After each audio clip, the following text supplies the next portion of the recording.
सासू माँ की नई सहेली। प्रिया किचन में चाय बना रही होती है और सुमन ड्राइंग रूम में बैठकर मजे से टीवी देख रही होती है। तभी दरवाजे की घंटी बजती है। प्रिया, जरा देखना तो कौन आया है। देखती हूँ मम्मी जी। प्रिया दरवाजा खोलती है तो सामने पड़ोस वाली विमला आंटी खड़ी होती है। नमस्ते आंटी जी, कैसी हैं आप? मैं तो बिल्कुल ठीक हूँ बेटा, पर तेरी सास को क्या हुआ है? आजकल कहीं दिखती ही नहीं है। जब देखो तब टीवी के आगे जमी रहती है। अंदर तो आइए आंटी। अरे ओ दीपक की अम्मा, कहाँ हो? अरे बिमला, आओ आओ, क्या बात है, बड़े दिन बाद याद आई तुम्हें मेरी। मैं तो हमेशा ही तुम्हें याद करती हूँ, पर तुम ही गायब रहती हो और आजकल तो बाहर भी नहीं आती जाती। तबीयत तो ठीक है ना तुम्हारी? अरे तबीयत को क्या होना है, इस उम्र में तो कुछ ना कुछ लगा ही रहता है। मेरी छोड़ो, तुम ये बताओ कि क्या चल रहा है गली मोहल्ले में। तुम गली मोहल्ले की छोड़ो, चल तो तुम्हारे पड़ोस में रहा है। तुम्हारी नई सहेली आई है। मेरी कौन सी नई सहेली? मैं तो यहाँ बस तुमसे बातचीत कर लेती हूँ या फिर बाजू वाली शर्मा की बहू से दो चार बातें कर लेती हूँ। इसीलिए तो कहा कि तेरी नई सहेली आई है। अब कोई पड़ोस में आया है तो बात तो होनी ही है।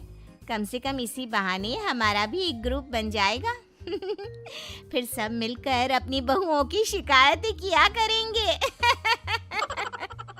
दोनों हंसने लगते हैं। तभी प्रिया चाय लेकर आती है और सामने टेबल पर रख देती है। दोनों चाय पीती हैं और बातें करते हैं।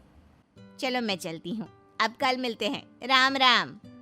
अगले दिन प्रिया किचन में कुछ काम कर रही होती है और सुमन आराम से सोफे पर बैठकर मटर छिल रही होती है। तभी डोरबेल बजती है। प्रिया दरवाजा खोलती है तो सामने उनकी नई पड़ोसन खड़ी होती है। जी, आप कौन? मैंने पहचाना नहीं। नमस्ते बेटा, मैं शारदा, आपके बगल वाले घर में अभी 2-4 दिन पहले ही शिफ्ट हुए हैं। ओह अच्छा। नमस्ते आंटी, अंदर आइए ना आप। देखिए तो मम्मी जी, आज कौन आया है। इतना कहकर प्रिया किचन में चाय बनाने चली जाती है।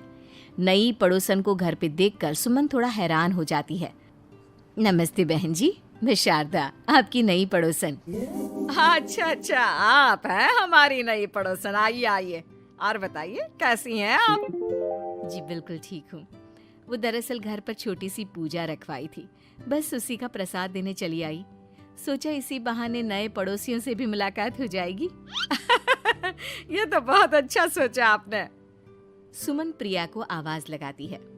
अरे ओ बहू, जरा चाय पानी का तो आके पूछ लो। ये आजकल की बहुएं भी ना, जब तक बोलो नहीं तब तक कुछ नहीं करेंगी। आई मम्मी जी। प्रिया चाय लेकर आती है। दोनों बैठकर चाय पीती हैं और खूब सारी बातें करती हैं। अच्छा बहन जी, अब मैं चलती हूँ, फिर मिलते हैं। अब तो आना जाना लगा ही रहेगा। शारदा के जाने के बाद प्रिया किचन से बाहर आती है। क्या बात है मम्मी जी, आप दोनों को देखकर तो लगा ही नहीं कि पहली बार मिल रही हो। आप दोनों तो बिल्कुल बिछड़ी हुई सहेलियों की तरह बातें कर रही थी। अरे जब दो औरतें मिल जाती है ना, तो बातें अपने आप ही निकल आती है। अब तू अपने काम पर ध्यान दे, बातों पे नहीं। ऐसे ही कुछ दिन बीत जाते हैं। अब सुमन और शारदा अच्छी सहेलियां बन गई होती हैं। दोनों एक साथ मंदिर जाती, मार्केट जाती और कभी कभी तो विमला भी इनके साथ मिलकर खूब हंसी ठिठोली करती। एक शाम तीनों बैठकर सुमन के घर पर चाय पी रही होती हैं कि तभी बहुत तेज बारिश शुरू हो जाती है। सुमन जोर से प्रिया को आवाज लगाती है। प्रिया, ओ प्रिया, देख कितनी तेज बारिश हो रही है। जाके छत से सारे कपड़े ले आ, नहीं तो सब भीग जाएंगे। सुमन 2 बार आवाज लगाती है लेकिन प्रिया का कोई जवाब नहीं आता। शायद प्रिया कुछ काम कर रही है, इसीलिए कुछ जवाब नहीं दे रही। अरे काहे का काम, आराम फरमा रही होगी महारानी। तभी प्रिया बीमार हालत में अपने कमरे से बाहर निकलती है। हाँ मम्मी जी, क्या हुआ? मेरी तबीयत थोड़ी ठीक नहीं है ना, इसलिए आग लग गई। अरे सारे कपड़े भीग गए और तुझे सोने से फुर्सत नहीं है। सबके सामने सुमन के मुंह से ऐसी बातें सुनकर प्रिया उदास हो जाती है और छत से कपड़े उतारने चली जाती है। सुमन, ये क्या बात हुई? प्रिया ने बताया ना कि उसकी तबीयत ठीक नहीं, इसलिए उसकी आंख लग गई। तुम भी ना खामखा उसे सबके सामने सुना दिया। अरे आप नहीं जानती शारदा जी, कुछ बहुएं ना बहुत आलसी होती है, घर का एक काम नहीं करना चाहती। ऐसा नहीं है सुमन, तुम्हारी बहू तो बहुत प्यारी है, तुम्हारी सारी बात भी तो मानती है। हाँ सुमन, तुम प्रिया के बारे में ऐसा क्यों सोचती हो? मेरी भी दो बहुएं हैं, लेकिन मैं उन्हें अपनी बेटियों की तरह रखती हूँ। आखिर वो भी तो किसी की बेटियां ही है ना। और अगर तुम ऐसा ही व्यवहार करोगी तो एक दिन प्रिया भी तुम्हारे साथ ऐसा ही बर्ताव करेगी। शारदा और विमला की बातें सुनकर सुमन की तो बोलती बंद हो जाती है। वहीं प्रिया भी बाहर से सारी बातें सुन रही होती है। अरे मैं कोई उसकी दुश्मन थोड़ी ना हूँ, मैं भी उसकी माँ हूँ, लेकिन कभी कभी सास बनना पड़ता है, नहीं तो बहुएं हाथ से निकल जाती है। देखो सुमन, ये सब सोच का फर्क है। अगर तुम ये सोचोगी तो कभी प्रिया को अपनी बेटी नहीं बना पाओगी।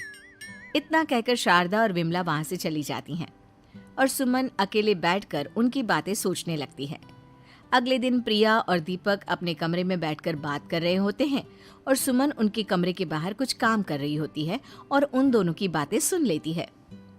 दीपक, तुम्हें पता है हमारे पड़ोस में जो शारदा आंटी है ना, बहुत अच्छी हैं।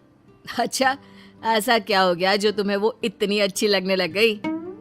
कुछ खास नहीं, बस कल जब मम्मी जी मुझे सबके सामने सुना रही थी तो शारदा आंटी ने मेरा साथ दिया।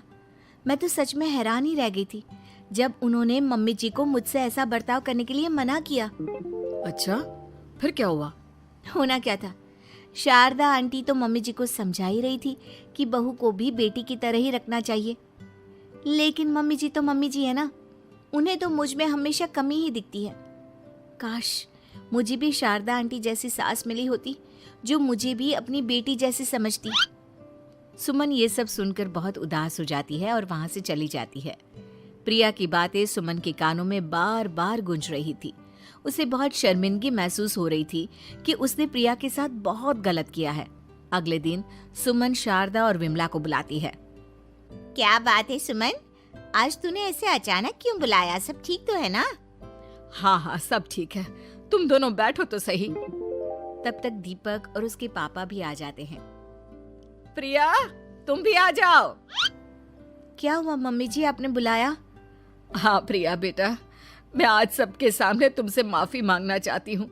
मैंने आज तक तुम्हारे साथ बहुत बुरा व्यवहार किया है, लेकिन तुमने कभी भी मेरे साथ बुरा बर्ताव नहीं किया।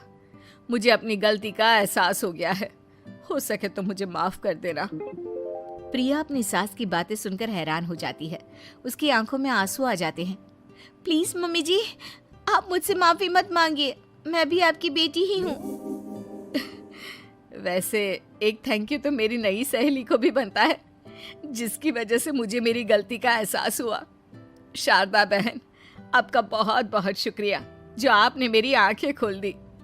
अरे क्या सुमन, तुम भी ना। तो फिर इसी बात पर चाय और पकोड़े हो जाए? हाँ, क्यों नहीं।